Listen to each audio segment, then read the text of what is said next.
Ahoy there folks, I'm Captain Benzie, and in this video I'm going to be going through the corporation tech introduction that's just been announced by NetEase. As far as I'm aware, this should be going live on Wednesday, May the 18th. Obviously Wednesday is our usual weekly maintenance and that's when this should go live, but it may go live later. We'll have a look through this as we go. Essentially I'm going to read through it all, add my thoughts and opinions and talk about what this all actually means for EVE Echoes. Now we do also know that the 18th is when we're supposed to be getting the 4 new cruisers, the 4 Navy issue battleships, and the new capital, the carrier, the high-sec enabled carrier. Yeah, not too excited about that, but we have zero information on that still. The idea of me being under a non-disclosure agreement, an NDA, seems almost laughable at this point, because I only get this information the same time everyone else does, so kinda what is the point in an NDA, right? Especially since the Chinese community continues to get it a week early on their information. Not managed to find anything yet on the ships, but hey, we'll see, and I'll probably rush a video talking about their stats and whether or not they're worth it when those are actually in-game, or at least when I can get the information. Anyway, I'm rambling a little bit, I don't want to spend too long on this, I just want to talk about the corporation tech introduction. This is going to be very much like a podcast. All that's on screen is the announcement itself, and if I remember, I will put a link to the announcement in the description so you can read through it yourself at your own leisure. Don't know why I said leisure. Anyway, without further ado, then slap that like button because I'm clearly going crazy. Let's jump right in and hopefully I don't get any chili powder in my eyes this time. So, to improve the welfare and cohesion of the corporations, reduce the pressure on small and medium-sized corporations in combat, and enhance the battle readiness of New Eden, the corporation tech system is now made available by Concord. I like that it's always just Concord, Concord, Concord. It's like the only faction they seem to understand in the lore. But there we go. First of all, corporation standing, and I have read through this, and this to me is a little bit unusual. I think they've kind of used the wrong terminology, but let's discuss. Corporation standing is a special credit system issued by Concord, which can represent the overall reputation of each corporation from the Concord perspective. It can also be applied as currency to exchange for special technology items or to upgrade corporation tech with Concord. Corporations can earn standings through various means and spend them to raise their assessment level and improve different techs, activating various bonuses. And this is kind of the issue that I'm getting at here. This concept that you raise your standings but then spend them. Standings to me, maybe it's just coming from EVE Online, but standings is your reputation, right? The word standings literally means that. So where you then have assessment level, I kind of wish it had been assessment points that you spent to increase your standings. Because standings, I don't know, the terminology just feels backwards on this, but hey, that's not a NetEase exclusive thing. Anyone who watched my Proteus video on EVE Online recently understands the confusion when you look at Spike and Javelin ammo, and that Javelin is the short-range one and Spike is the long-range one, but there we go. Anyway, the event itself. Starting from the next season of the Inscription of the Galaxy, which is that event that they frequently do, which is like how many ships are you building, how many are you destroying, stations built and destroyed, etc, etc, corporation standings will be added to its rewards. Standing rewards may also be added to limited time events. See the actual event page on its availability, so basically when new events get added, keep an eye out in case there's any standing rewards that are now added to those. Supply gathering. Concord has discovered a new region and explored it. And that's all they say. They're just a new region and Concord's already done all the exploration for us. Cheers! Wouldn't it have been lovely to have a new region to explore ourselves and, you know, new content? But nah, Concord have already done it, guys. We're just kind of getting on with our own life and Concord's out here actually playing the game while we automate it. Yet the enemies there are powerful and thus the war there is at a stalemate. In response, Concord has issued supply gathering missions to support the distant region exploration operation. Now look, maybe I'm being a bit harsh on this, maybe this could be actually a nice bit of lore ramp up to them adding the Yanzhong and what I would know as the drone regions, things like Ethereum Reach, Peregrine Falls, Cobalt Edge, all that kind of stuff, that area of space that is currently locked off in EVE Echoes. That in EVE Online is the drone regions. It's been hinted that that may end up being Yanzhong regions, but then having announced that, oh yeah, we're looking at the Yanzhong in the English Q&A, when we then read the Chinese version, and I did get that verified by a couple of Chinese speakers in the community, who said that no, what they are saying there is that no, we have no plans to add it.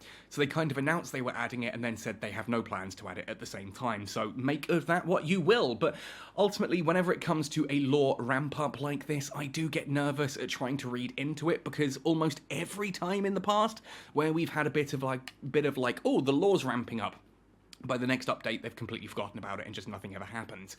So we don't know, but we'll see. We'll see. Every week, Concord will issue a list of supplies to different corporations. Concord is currently calling for mass-produced ships, modules, and rigs. Due to the unpredictable nature of war consumption, the list of supplies changes every week. Standing rewards for different supplies vary, and each corporation may only submit a maximum of 150 items every week. Corporation managers may prioritise certain items based on their own need and publish acquisition orders for them on the corporation market. Now, at base level, I do actually quite like this. Again, I kind of wish this idea of there's this big war going on, I kind of wish we were involved in that rather than, oh, Concord's off out somewhere fighting someone for some reason and Concord wants your help. It's really sort of vague and wishy-washy, but that is what it is. The concept of Concord now adding additional consumption to stuff, that's all very well and good, and I do like that concept, that every week each corporation can basically sell off directly to Concord a load of rigs, ships, and modules, which should, in theory, help ease the market a little bit.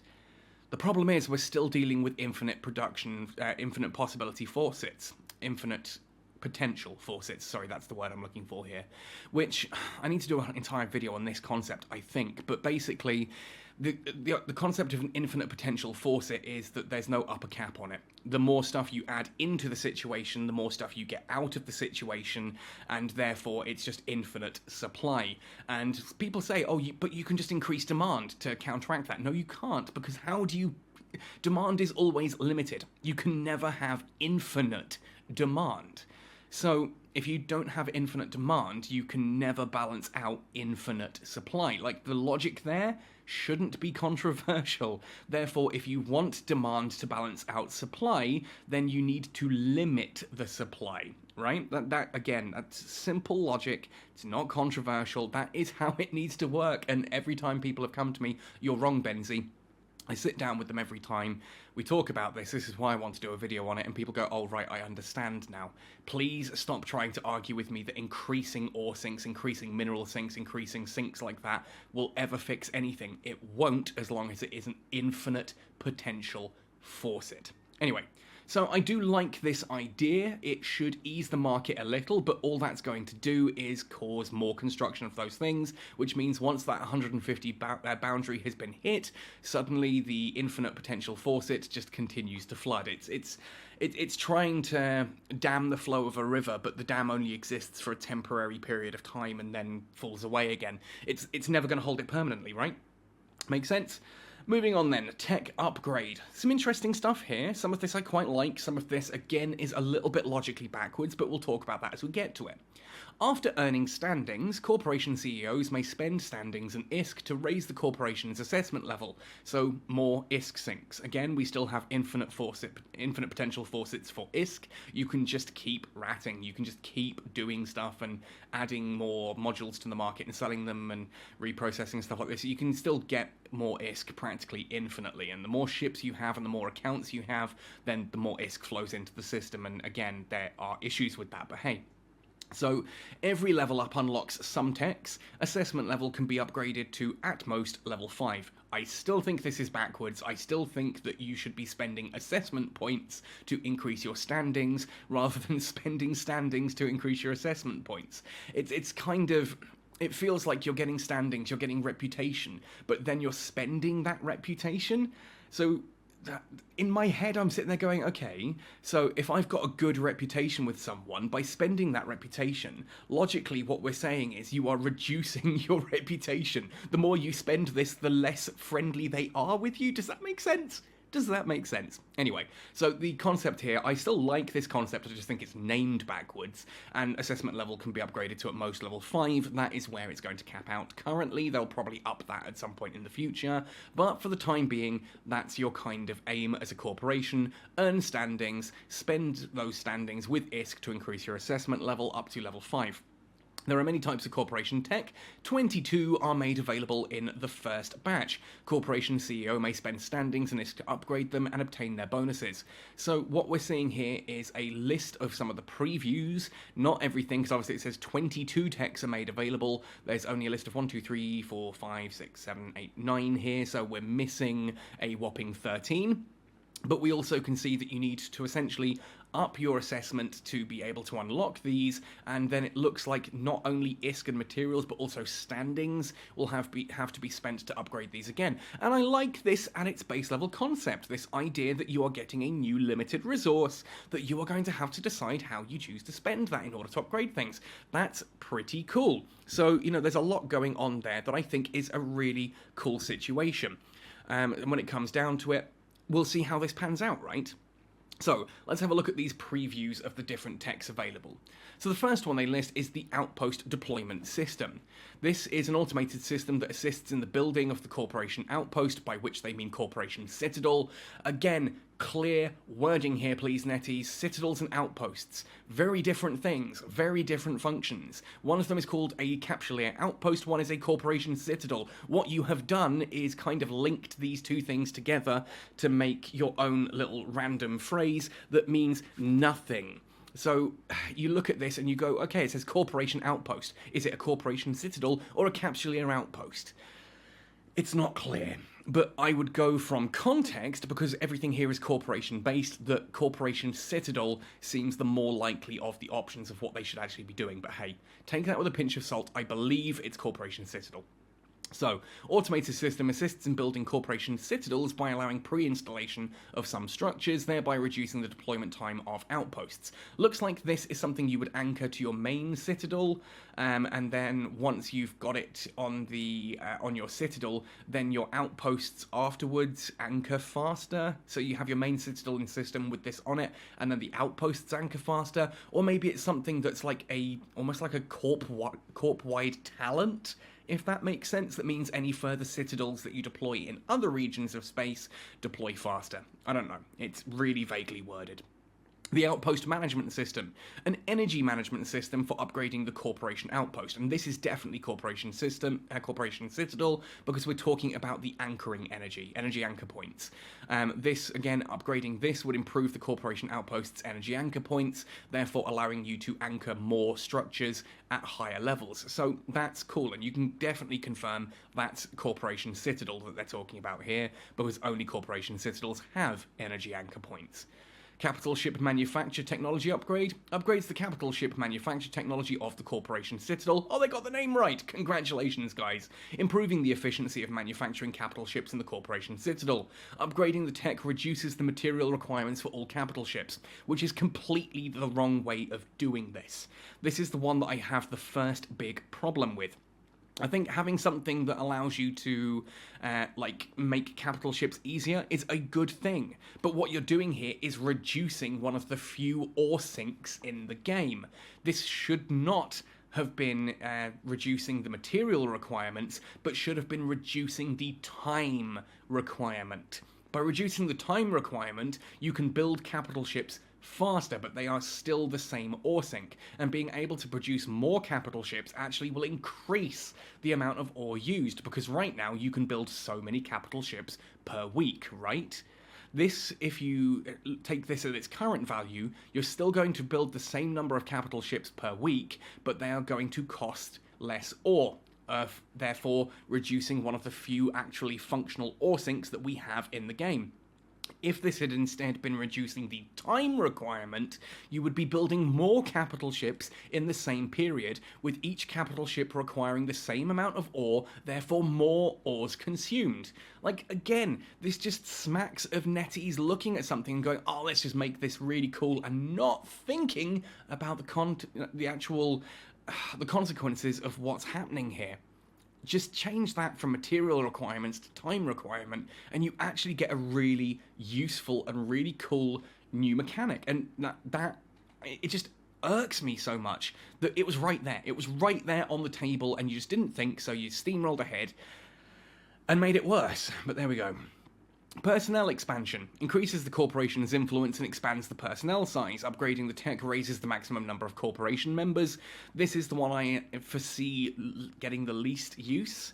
I think a lot of corporations in EVE Online already, in EVE Echoes, already have a bit of space in them anyway, and we're so used to tying things together with our alliances that I don't see this as being used.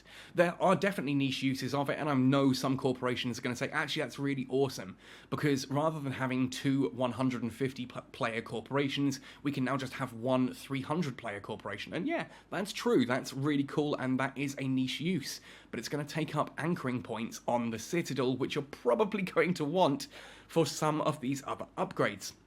So it's one of those, it solves a minor problem, but kind of at the expense of being able to solve much bigger problems. Therefore, I see that personnel expansion being used least. Territory expansion expands the corporation's territory. Upgrading the tech raises the maximum number of sovereignty systems of the corporation. That's pretty cool.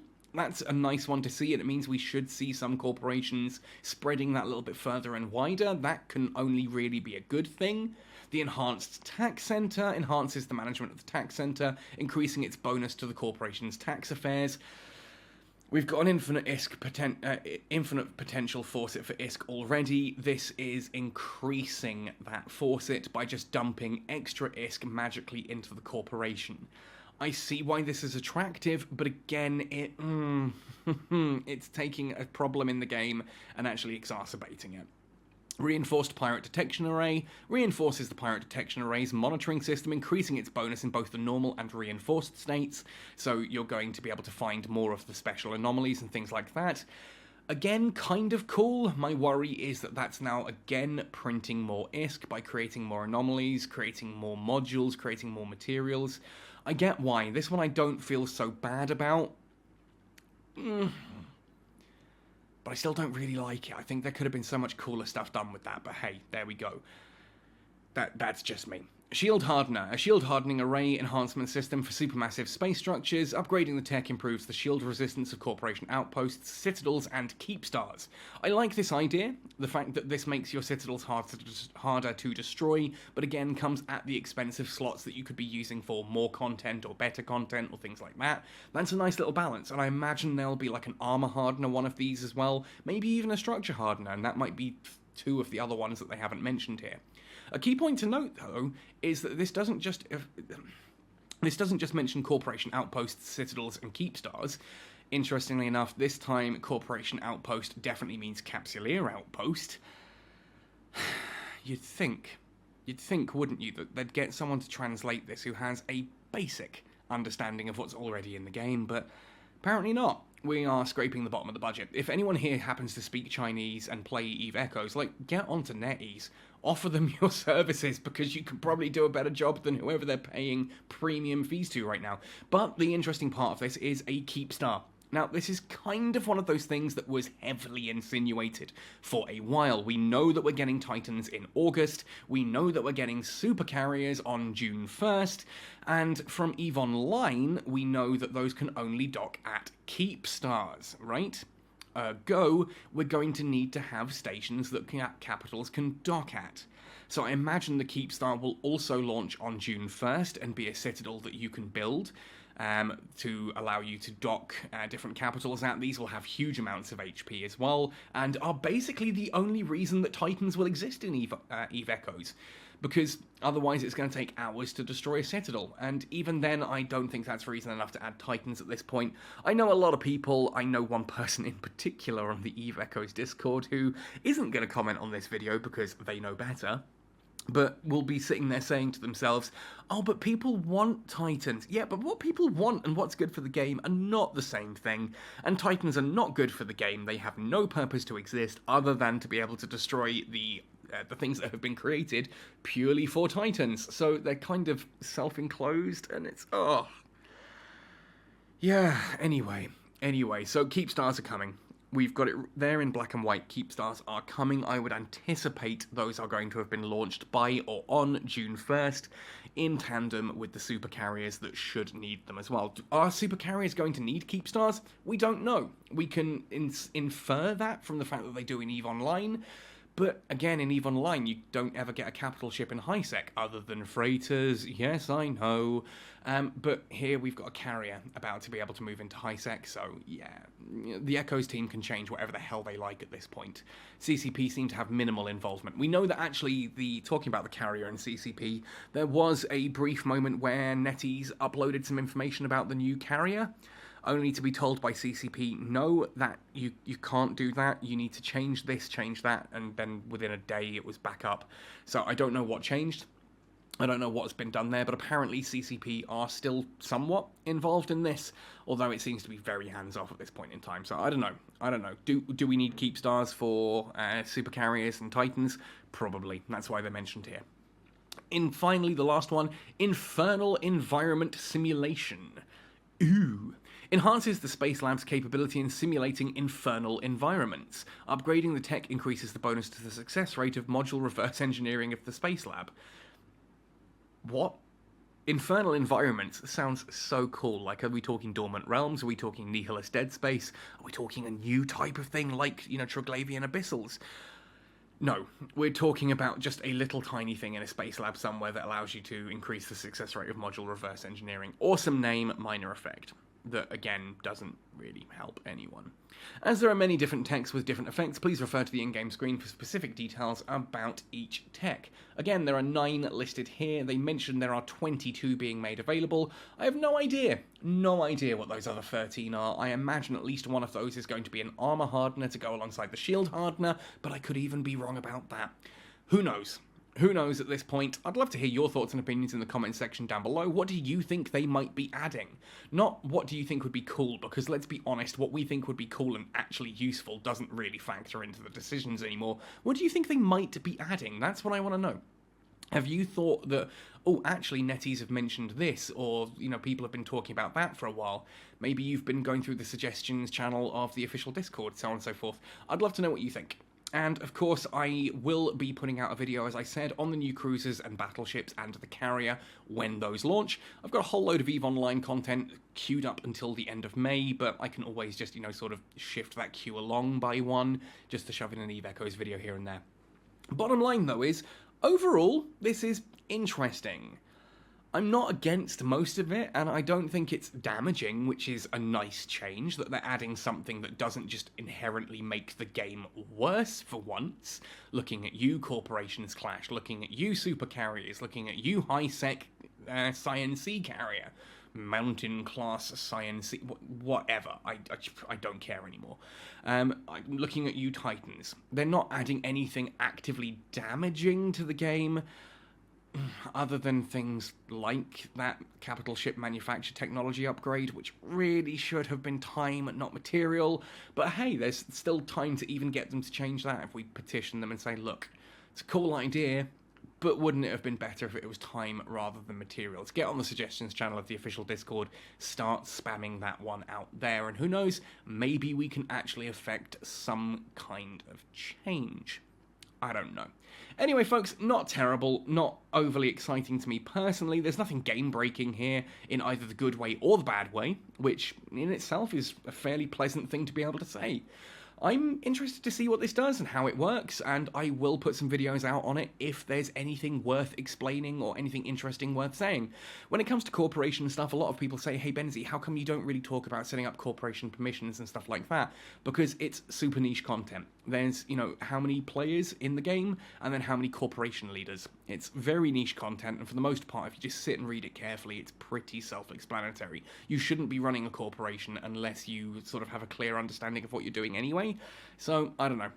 When it comes to corporation content like this, I don't really get to talk about it all that much, because there's just very little to say, but we'll see what happens when we launch. Maybe I'll talk about the other 13 tech upgrades when those actually launch. Otherwise though, folks, that's it for today's video. Let me know your thoughts and opinions. Hit that like button if you haven't already. Otherwise, happy sailing, and see you in New Eden!